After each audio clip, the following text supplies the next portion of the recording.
بسم اللہ الرحمن الرحیم۔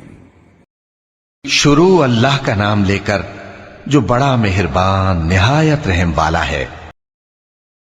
رسول اللہ صلی اللہ علیہ وآلہ وسلم نے فرمایا کہ علامات قیامت میں سے یہ ہے کہ علم دین کم ہو جائے گا، جہل ظاہر ہو جائے گا، زنا بکثرت ہوگا، عورتیں بڑھ جائیں گی اور مرد کم ہو جائیں گے، حتیٰ کہ 50 عورتوں کا نگران صرف ایک مرد رہ جائے گا۔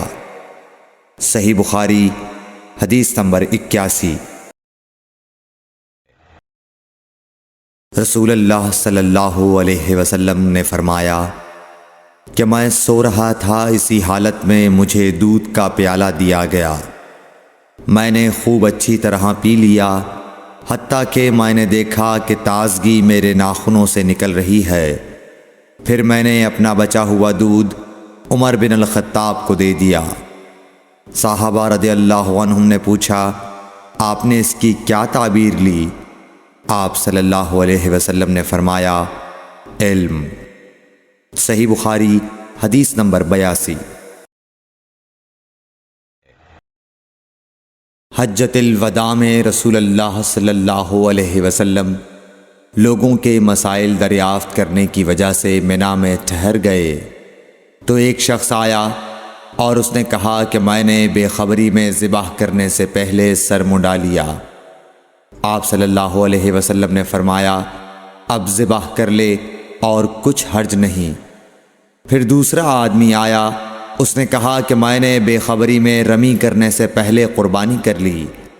آپ صلی اللہ علیہ وآلہ وسلم نے فرمایا، اب رمی کر لے اور پہلے کر دینے سے کچھ حرج نہیں۔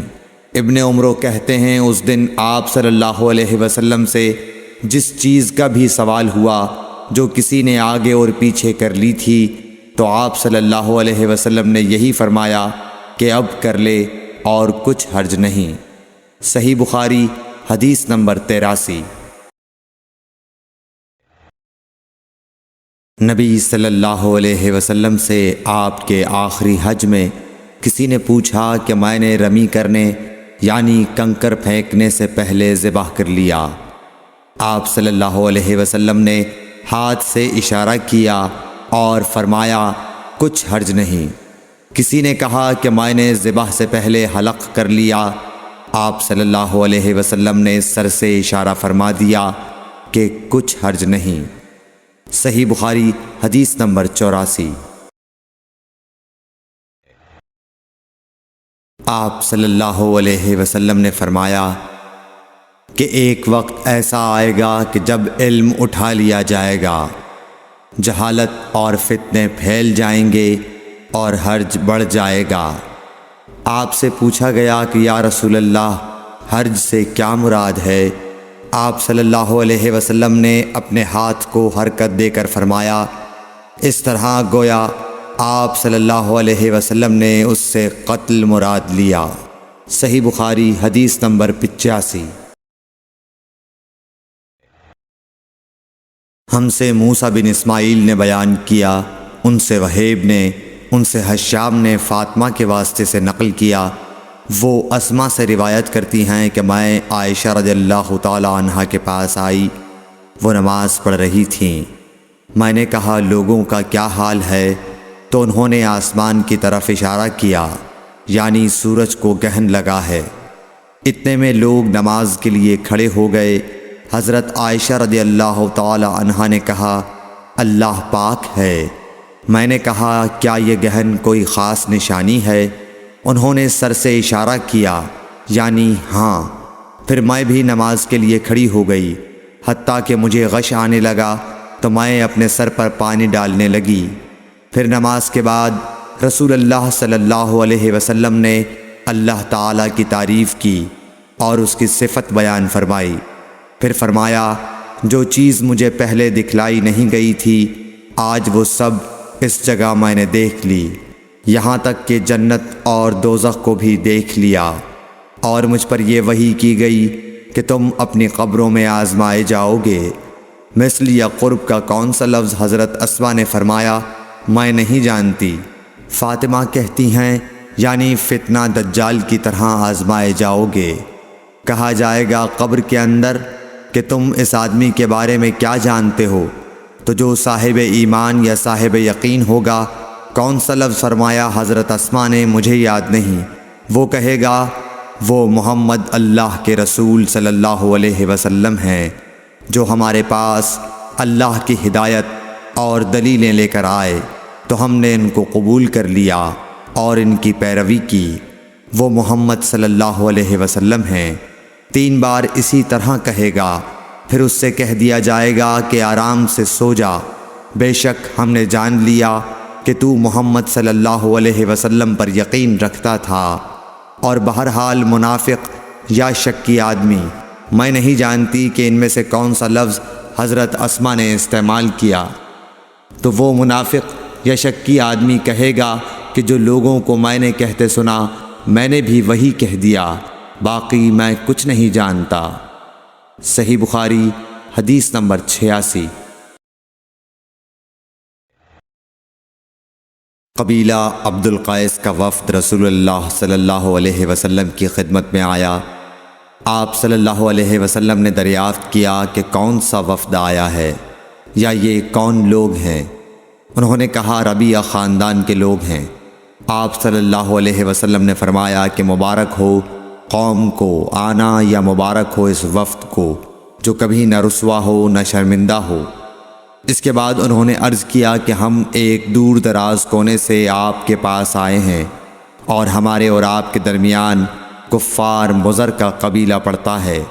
اس کے خوف کی وجہ سے ہم حرمت والے مہینوں کے علاوہ اور ایام میں نہیں آ سکتے، اس لیے ہمیں کوئی ایسی قطعی بات بتلا دیجئے کہ جس کی ہم اپنے پیچھے رہ جانے والے لوگوں کو خبر دے دیں، اور اس کی وجہ سے ہم جنت میں داخل ہو سکیں۔ تو آپ صلی اللہ علیہ وسلم نے انہیں 4 باتوں کا حکم دیا اور 4 سے روک دیا۔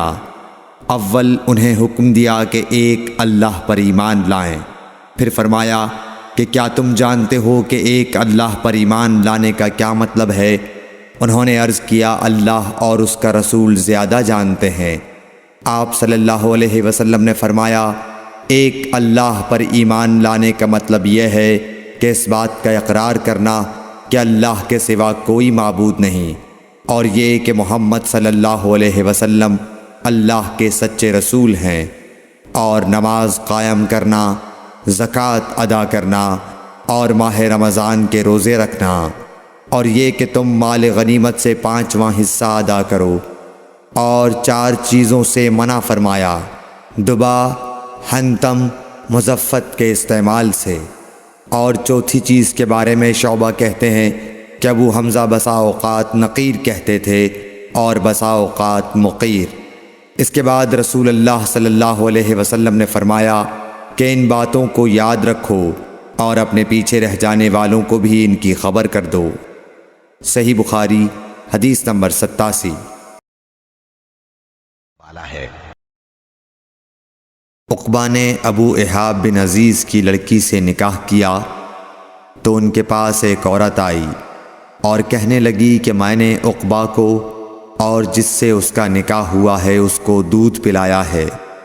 یہ سن کر عقبہ نے کہا مجھے نہیں معلوم کہ تو نے مجھے دودھ پلایا ہے، نہ تو نے کبھی مجھے بتایا ہے۔ تب سوار ہو کر رسول اللہ صلی اللہ علیہ وسلم کی خدمت میں مدینہ منورہ حاضر ہوئے اور آپ سے اس کے متعلق دریافت کیا تو آپ صلی اللہ علیہ وسلم نے فرمایا کس طرح تم اس لڑکی سے رشتہ رکھو گے، حالانکہ اس کے متعلق یہ کہا گیا۔ تب عقبہ بن حارث نے اس لڑکی کو چھوڑ دیا اور اس نے دوسرا خاوند کر لیا۔ صحیح بخاری حدیث نمبر 88۔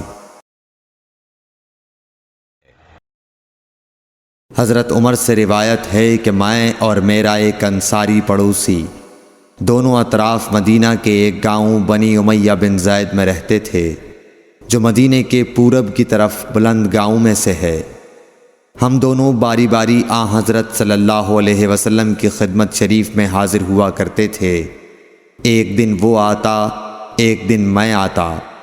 جس دن میں آتا اس دن کی وحی کی اور رسول اللہ صلی اللہ علیہ وسلم کی فرمودہ دیگر باتوں کی اس کو خبر دے دیتا تھا، اور جب وہ آتا تو وہ بھی اسی طرح کرتا۔ تو ایک دن وہ میرا انصاری ساتھی اپنی باری کے روز حاضر خدمت ہوا۔ جب واپس آیا تو اس نے میرا دروازہ بہت زور سے کھٹکھٹایا اور میرے بارے میں پوچھا، کیا عمر یہاں ہیں؟ میں گھبرا کر اس کے پاس آیا۔ وہ کہنے لگا کہ ایک بڑا معاملہ پیش آ گیا ہے، یعنی رسول اللہ صلی اللہ علیہ وسلم نے اپنی بیویوں کو طلاق دے دی ہے۔ پھر میں اپنی بیٹی حفصہ کے پاس گیا، وہ رو رہی تھی۔ میں نے پوچھا، کیا تمہیں رسول اللہ صلی اللہ علیہ وسلم نے طلاق دے دی ہے؟ وہ کہنے لگی، میں نہیں جانتی۔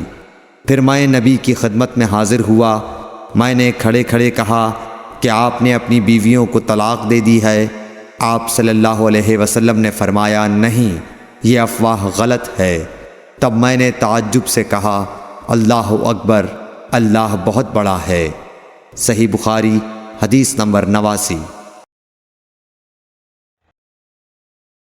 ایک شخص حزم بن ابی کعب نے رسول اللہ کی خدمت میں آ کر عرض کیا، یا رسول اللہ، فلاں شخص معاذ بن جبل لمبی نماز پڑھاتے ہیں، اس لیے میں جماعت کی نماز میں شریک نہیں ہو سکتا، کیونکہ میں دن بھر اونٹ چرانے کی وجہ سے رات کو تھک کر چکنا چور ہوتا ہوں اور طویل قرات سننے کی طاقت نہیں رکھتا۔